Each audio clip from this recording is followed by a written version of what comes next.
നമസ്തേ. Iran America യുദ്ധം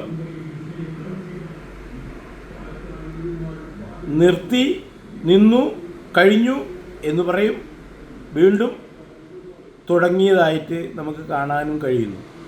ഇതിപ്പോൾ കുറേ മാസങ്ങളായി നടന്നുകൊണ്ടിരിക്കുന്ന ഒരു മത്സരമാണ് എന്ന് നമുക്ക് ഇത് ഊഹിക്കേണ്ടതായിട്ട് വരുന്നുണ്ട്.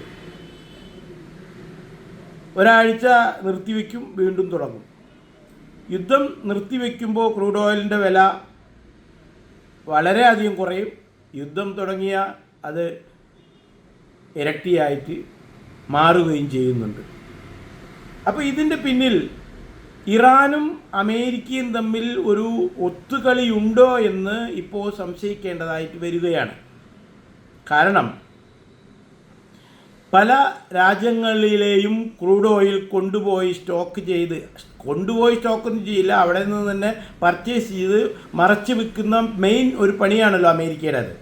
ഇപ്പോൾ വെനിസുലയുടെ ആയാലും ഈ ഇറാനിൽ തന്നെ പേടിപ്പിച്ച് വാങ്ങുന്നതും ഇറാഖിൽ നിന്ന് വാങ്ങുന്നതും ഈ സൗദിയിൽ നിന്നും ഒക്കെ എടുക്കുന്ന എണ്ണ അവർ മറ്റുള്ള രാജ്യങ്ങൾക്ക് വില കൂട്ടി വിൽക്കുന്നു. ഇതാണ് അവരുടെ പ്രധാന ഒരു വരുമാന മാർഗം എന്നാണ് ഞാൻ മനസ്സിലാക്കുന്നത്. അപ്പോൾ ക്രൂഡ് ഓയിലിന് വില കൂടിയാലാണ് അമേരിക്കയ്ക്ക് ഇതുകൊണ്ട് ഗുണമുള്ളൂ.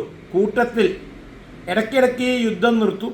അപ്പോൾ ഈ ഹോർമൂസ് കടലിൽ കൂടെ ഷിപ്പുകൾ അങ്ങോട്ടും ഇങ്ങോട്ടൊക്കെ പോകും. ആ പോകുന്ന സമയത്ത് അമേരിക്കയിൽ ഉണ്ടാക്കിയ വെടിക്കോപ്പ് ഉപകരണങ്ങൾ, അതായത് ബോംബ്, മിസൈല്, മറ്റുള്ള എന്തൊക്കെ സാമഗ്രികളാണെങ്കിൽ ഇത് ഈ രാജ്യങ്ങൾ, അതായത് ഓരോ യുദ്ധം തുടങ്ങുമ്പോഴും Saudi, UAE, Kuwait, Bahrain, Qatar ഇവിടേക്കൊക്കെ കുറേ മിസൈൽ അങ്ങോട്ട് അയക്കും. അത് അവിടെ മറ്റേ ഇത് വെച്ച് തടുക്കും. അതായത് രാജ്യങ്ങൾ അതൊക്കെ അതിനുള്ള സാമഗ്രികളൊക്കെ അവർ വാങ്ങി വെച്ചിട്ടുണ്ട്, അല്ലാതെ അവിടെ ഉണ്ടാക്കണതൊന്നുമല്ല ഇത്. അപ്പോൾ ഈ പാട്രിയോട്ട് മിസൈലും അവർ വാങ്ങി വെച്ചിട്ടുണ്ട്. അപ്പോൾ ഇവിടുന്ന് മിസൈൽ അയക്കുമ്പോൾ പാട്രിയോട്ട് വെച്ച് അത് തടുക്കും. അതിൻ്റെ അവശിഷ്ടങ്ങൾ വീണ് അതിൻ്റെ അടിയിൽപ്പെട്ടിട്ട് ഏതെങ്കിലും കുറച്ച് ഇന്ത്യക്കാരോ ശ്രീലങ്കക്കാരോ പാകിസ്ഥാൻകാരോ ആരെങ്കിലും മരിക്കും. അപ്പോൾ അതൊരു വലിയ ന്യൂസാവും. അപ്പോൾ 2 ദിവസം കഴിഞ്ഞ് അത് നിർത്തിവെക്കും. വീണ്ടും കുറേ ദിവസം കഴിയുമ്പോൾ വീണ്ടും അത് തന്നെ കാണുന്നു. യുദ്ധം ഒരിക്കലും നിൽക്കുന്നുമില്ല, നിർത്തുന്നുമില്ല. പിന്നെ പറയും അണുവായുധമുണ്ട് ഇറാനിലെ എന്ന് പറയും, ഇല്ല എന്ന് പിന്നെ പറയും. അങ്ങോട്ടും ഇങ്ങോട്ടൊക്കെ ഓരോന്ന് പറഞ്ഞുകൊണ്ടിരിക്കും. പിന്നെ അതിൻ്റെ ഇടയിൽ ഒരു ചായ സൽക്കാരം നടത്തും. വേറെ കുറേ ഭീകരന്മാർ വന്നിട്ട് യുദ്ധം നിർത്താനാണെന്ന് പറഞ്ഞിട്ട് അത് കറാച്ചിയിലേക്ക് പോവും, അല്ലെങ്കിൽ സ്വിറ്റ്സർലാൻഡിലേക്ക് പോവും, അങ്ങനെ പല സ്ഥലത്ത് പോവും. ഡിജിറ്റൽ സൈൻ ചെയ്യും, പിന്നെ ഓഫ്ലൈൻ സൈൻ ചെയ്യും, ഒക്കെ നമ്മൾ കണ്ടു. പക്ഷേ യാതൊരു വ്യവസ്ഥയുമില്ലാത്ത കുറേ മനുഷ്യന്മാരായി മാറിയല്ലോ ഇവന്മാരൊക്കെ.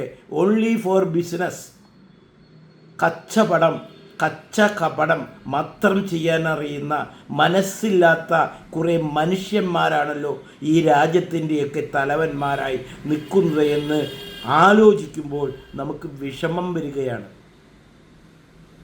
ലോക ജനത ഇത് കാണുന്നില്ലേ? സാമ്പത്തിക അവസ്ഥ, ലോക രാജ്യങ്ങളുടെ സാമ്പത്തിക അവസ്ഥ തന്നെ ഈ ഒരു യുദ്ധം കാരണം പൊട്ടിപ്പൊളിഞ്ഞു നിൽക്കുകയാണ്. മിനിഞ്ഞാന്ന് കണ്ടതാണ്. വലിയ വലിയ ഇൻ്റർനാഷണൽ കമ്പനികൾ ബിസിനസ് ഇല്ലാതെ ജോലിക്കാരെ കൂട്ടത്തോടെ പിരിച്ചുവിടുകയാണ്. മൈക്രോസോഫ്റ്റിൽ നിന്ന് 15,000-ഓളം ആൾക്കാരെ പിരിച്ചുവിട്ടു. ഇന്ത്യയിൽ തന്നെ ചില IT കമ്പനികൾ ഈ ബിസിനസ് യൂറോപ്പും അമേരിക്കയുമായിട്ടുള്ള അവിടുത്തെ ബിസിനസ് കുറയുമ്പോൾ ഇവിടുത്തെ ഓഫീസുകളിലും ബിസിനസ് കുറയുകയാണ് IT ഫീൽഡിൽ. അപ്പോൾ ജോലിക്കാരെ പിരിച്ചുവിടുന്നു. UAE എന്താ സംഭവിക്കുന്നത്? അവിടെ പല കമ്പനികളും പിടിച്ചു നിൽക്കുകയാണ്. അതായത് എങ്ങനെയെങ്കിലും ഇതൊക്കെ നന്നായി വരുമ്പോൾ അപ്പോൾ ഈ ഓഫീസൊക്കെ അവിടെ വേണമല്ലോ, അപ്പോൾ ഇത് നടത്താമെന്നുള്ള ഒരു പ്രതീക്ഷയിൽ അതും ഇങ്ങനെ പിടിച്ചു നിൽക്കുകയാണ്.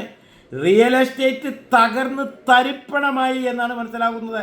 20 കോടിയൊക്കെ വിലയുണ്ടായിരുന്ന വീടുകൾ ഇന്ന് 2 കോടിക്ക് അവിടെ കൊടുക്കുന്നുണ്ടെന്നാണ് മനസ്സിലാക്കുന്നത്.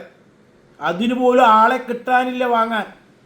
പുതിയ ബിസിനസ്സുകളൊന്നും പോയിട്ട് പഴയത് കൊണ്ടു നടക്കാൻ പറ്റാത്ത അവസ്ഥ. ഇത് എല്ലാ ഗൾഫ് രാജ്യങ്ങളിലെയും അവസ്ഥയാണ്. ഈ ഗൾഫ് ഉറങ്ങുമ്പോൾ, ഗൾഫ് തകരുമ്പോൾ മറ്റുള്ള രാജ്യങ്ങളും തകരുകയാണ്. കാരണം ഈ ഗൾഫിലേക്കാണ് മറ്റുള്ള യൂറോപ്പായാലും അമേരിക്കയായാലും ഓസ്ട്രേലിയ ആയാലും സിംഗപ്പൂരായാലും എല്ലാവരുടെയും പ്രോഡക്ട്സ് വരുന്നത്. അപ്പോൾ അവരും തകരുകയാണ്. അപ്പോൾ ഇത് വലിയ ഒരു ദയനീയമായ ഒരു അവസ്ഥയാണ് ലോകത്തിപ്പോൾ ഉണ്ടായിട്ടുള്ളത്. ഇതിൽ ആരിടപെടും? UN ഇടപെടുമോ? എന്തുകൊണ്ട് UN ഒന്നും പറയാതിരിക്കുന്നു? വല്ലാത്തൊരു കഷ്ടം തന്നെയാണ് ഇപ്പോൾ നിലനിൽക്കുന്നത്. യുദ്ധം നിർത്തി എന്ന് പറയും, അത് കഴിഞ്ഞ് ഒരാഴ്ച കഴിയുമ്പോൾ വീണ്ടും പൊട്ടിക്കും. ഇപ്പോൾ ഇന്നലെയൊക്കെ എല്ലാ ഗൾഫ് കൺട്രീസിലും മിസൈലുകൾ വന്നിട്ടുണ്ട്. മരണം റിപ്പോർട്ട് ചെയ്തിട്ടില്ല എന്ന് മാത്രം.